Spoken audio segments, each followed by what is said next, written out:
नमस्कार विद्यार्थी मित्र आणि मैत्रिणींनो, आपण आज या ठिकाणी प्रथम वर्ष कला अर्थशास्त्र या विषयाच्या दुसऱ्या सत्राचे काही महत्त्वाचे बहुपर्याय प्रश्न किंवा MCQ क्वेश्चन्स पाहणार आहोत. चला तर पाहूया पहिला प्रश्न काय आहे. भारताची आर्थिक बँक आणि बँकिंग संरचनेत महत्त्वपूर्ण भूमिका बजावणारी केंद्रीय बँक टिंबटिंब आहे. आपल्याकडे पर्याय आहेत स्टेट बँक ऑफ इंडिया किंवा भारतीय स्टेट बँक, दुसरा आहे बडोदा बँक किंवा बँक ऑफ बडोदा, तिसरा आहे रिझर्व्ह बँक ऑफ इंडिया किंवा भारतीय रिझर्व्ह बँक आणि चौथा आहे ॲक्सिस बँक. भारताची आर्थिक बँक आणि बँकिंग संरचनेत महत्त्वपूर्ण भूमिका बजावणारी केंद्रीय बँक ही भारतीय रिझर्व्ह बँक किंवा रिझर्व्ह बँक ऑफ इंडिया ही आहे. म्हणून ऑप्शन सी भारतीय रिझर्व्ह बँक हे या प्रश्नाचं बरोबर उत्तर आहे. त्याच्यानंतर वळूया आपण दुसऱ्या प्रश्नाकडे. दुसरा प्रश्न आहे, भारतीय रिझर्व्ह बँकची स्थापना टिंबटिंब वर्ष रोजी झाली. कुठल्या वर्षी भारतीय रिझर्व्ह बँकेची स्थापना झाली होती? आपल्याकडे पर्याय आहेत 1 एप्रिल 1935, दुसरा आहे 1 मे 1935, तिसरा आहे 1 जून 1935, चौथा आहे 1 जुलै 1935. जर इथे आपण पाहिलं तर भारतीय रिझर्व्ह बँकेची स्थापना ही 1 एप्रिल 1935 रोजी झाली होती. म्हणून ऑप्शन ए 1 एप्रिल 1935 हे या प्रश्नाचं बरोबर उत्तर आहे. त्याच्यानंतर वळूया आपण तिसऱ्या प्रश्नाकडे. तिसरा प्रश्न आहे, भारतीय रिझर्व्ह बँकेची स्थापना सुरुवातीस टिंबटिंब बँक म्हणून केली गेली. कुठली बँक म्हणून भारतीय रिझर्व्ह बँकेची स्थापना सुरुवातीस केली गेली होती? आपल्याकडे पर्याय आहे अ विकास बँक, ब आहे रॉयल बँक, क आहे सहकारी बँक आणि ड आहे भागधारक बँक किंवा समभागधारक बँक, ज्याला आपण शेअर होल्डर्स बँकसुद्धा म्हणतो. जर इथे आपण पाहिलं तर भारतीय रिझर्व्ह बँकची स्थापना सुरुवातीस समभागधारक बँक किंवा भागधारक बँक म्हणून केली गेली होती.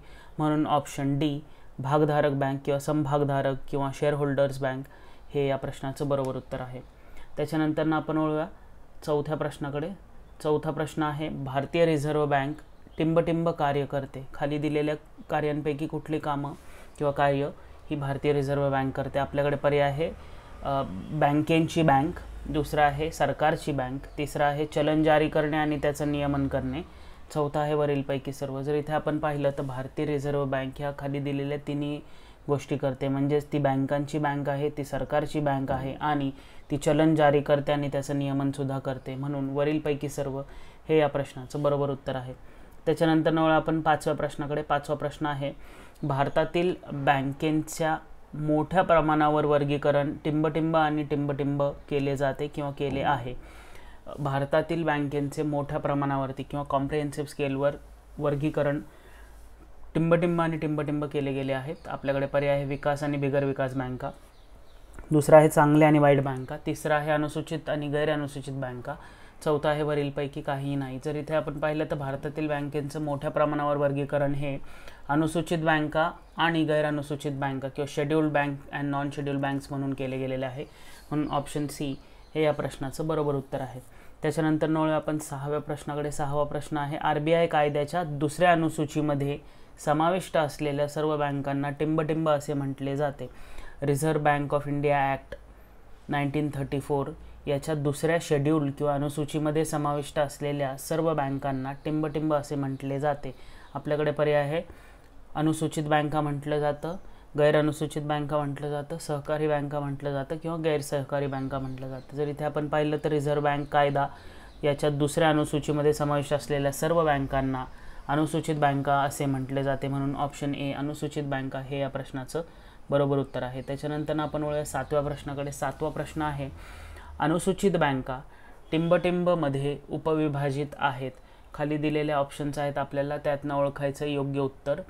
तर आपल्याकडे ऑप्शन्स आहेत अनुसूचित बँका टिंबटिंबमध्ये उपविभाजित आहेत. आपल्याकडे पर्याय आहे अनुसूचित व्यावसायिक म्हणजेच शेड्यूल कमर्शियल, दुसरा अनुसूचित सहकारी म्हणजेच शेड्यूल्ड कोऑपरेटिव्ह, तिसऱ्या अनुसूचित विकसित म्हणजेच शेड्यूल्ड डेव्हलपमेंट बँक्स, चौथा आहे अनुसूचित वित्त बँका म्हणजेच शेड्यूल्ड फायनान्स बँक्स. आपल्याला योग्य उत्तर निवडायचं आहे. पहिला पर्याय आहे ए अँड बी म्हणजेच अनुसूचित व्यावसायिक आणि अनुसूचित सहकारी, दुसरा आहे बी अँड सी म्हणजेच अनुसूचित सहकारी आणि अनुसूचित विकसित, तिसरा आहे सी अँड डी म्हणजेच अनुसूचित विकसित आणि अनुसूचित वित्त बँका आणि चौथा आहे ए अँड डी म्हणजेच अनुसूचित व्यावसायिक आणि अनुसूचित वित्त बँका. जर इथे आपण पाहिलं तर अनुसूचित बँका यांना टिंबटिंबमध्ये उपविभाजित केले गेलेले आहे. म्हणजेच ए अँड बी अनुसूचित व्यावसायिक आणि अनुसूचित सहकारी म्हणजेच पहिला पर्याय हे आपलं बरोबर उत्तर आहे. त्याच्यानंतर वळ आपण 8व्या प्रश्नाकडे. 8वा प्रश्न आहे, ज्या बँकांमध्ये बहुसंख्यक भागधारक सरकार आहेत त्यांना टिंबटिंब असे म्हणतात. अशा बँका ज्याच्यामध्ये मॅक्झिमम शेअर होल्डर किंवा मेजॉरिटी शेअर होल्डर हे सरकार असतं त्याला आपण काय म्हणतो. पहिला पर्याय आहे खाजगी क्षेत्रातील बँका, दुसरा आहे सार्वजनिक क्षेत्रातील बँका, तिसरा आहे परदेशी बँका, चौथा आहे वरीलपैकी काही नाही. इथे जर आपण पाहिलं तर ज्या बँका अशा बँका ज्यामध्ये बहुसंख्यक भागधारक हे सरकार आहे त्याला आपण सार्वजनिक क्षेत्रातील बँका किंवा पब्लिक सेक्टर बँक्स असे म्हणतो. म्हणून ऑप्शन बी सार्वजनिक क्षेत्रातील बँका हे या प्रश्नाचं बरोबर उत्तर आहे. त्याच्यानंतर आपण 9व्या प्रश्नाकडे. 9वा प्रश्न आहे, टिंबटिंब बँका परदेशी नोंदणीकृत आहेत आणि त्यांचे मुख्यालय भारताबाहेर आहे. कुठल्या बँका या परदेशी नोंदणीकृत आहेत आणि त्यांचे मुख्यालय सुद्धा भारताबाहेर आहेत.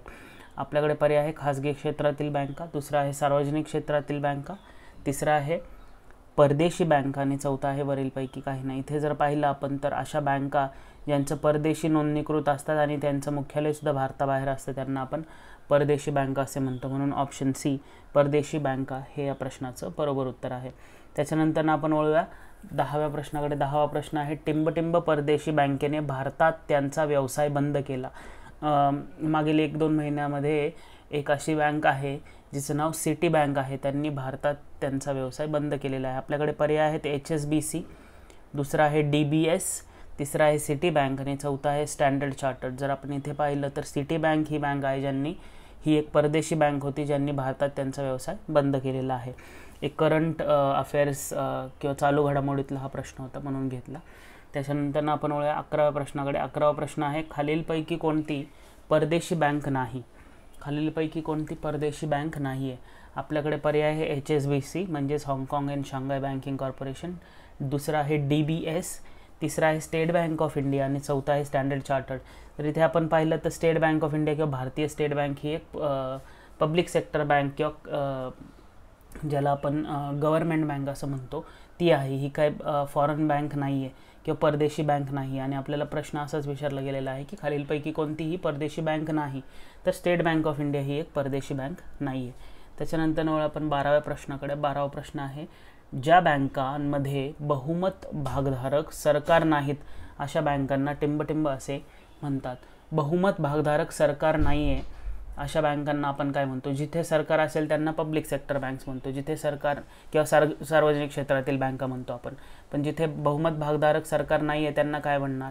तर आपल्याकडे पर्याय आहे एक खाजगी क्षेत्रातील बँका, दुसरं सार्वजनिक क्षेत्रातील बँका, तिसरं परदेशी बँका आणि चौथं वरीलपैकी काही नाही. इथे जर पाहिलं आपण तर ज्या बँकांमध्ये बहुमत भागधारक सरकार नसते त्यांना आपण खाजगी क्षेत्रातील बँका म्हणतो. म्हणून ऑप्शन ए खाजगी क्षेत्रातील बँका हे या प्रश्नाचं बरोबर उत्तर आहे. त्याच्यानंतर आपण 13व्या प्रश्नाकडे. 13वा प्रश्न आहे, 1969 किंवा 1980 दरम्यान ज्या बँकांचे राष्ट्रीयकरण झाले नव्हते त्या बँकांना टिंबटिंब म्हणून ओळखले जातात.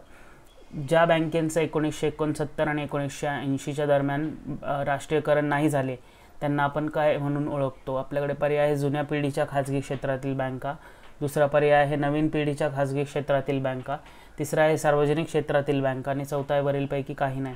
ज्या बँकेचं राष्ट्रीयकरण 1969 आणि 80च्या दरम्यान नाही झालं त्यांना आपण जुन्या पिढीच्या खाजगी क्षेत्रातील बँका असे म्हणतो. म्हणून ऑप्शन ए जुन्या पिढीच्या खाजगी क्षेत्रातील बँका हे या प्रश्नाचं बरोबर उत्तर आहे.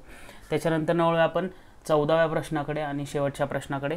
14वा प्रश्न आहे, 1991च्या आर्थिक सुधारानंतर अस्तित्वात आलेल्या बँकांना टिंबटिंब असे म्हणतात. आपल्याकडे पर्याय आहे जुन्या पिढीच्या खाजगी क्षेत्रातील बँका, दुसरा आहे नवीन पिढीच्या खाजगी क्षेत्रातील बँका, तिसरा आहे सार्वजनिक क्षेत्रातील बँका आणि चौथा आहे वरीलपैकी काही नाही. इथे जर आपण पाहिलं तर ज्या बँका 1991च्या आर्थिक सुधारानंतर अस्तित्वात आल्या त्या बँकांना आपण नवीन पिढीच्या खाजगी क्षेत्रातील बँका असे म्हणतो. म्हणून ऑप्शन बी हे या प्रश्नाचं बरोबर उत्तर आहे. तर इथे या सेशनमध्ये आपण 14 प्रश्न कव्हर केलेले आहेत. तर मी तुम्हाला नेक्स्ट सेशनमध्ये भेटेल. थँक्यू, धन्यवाद.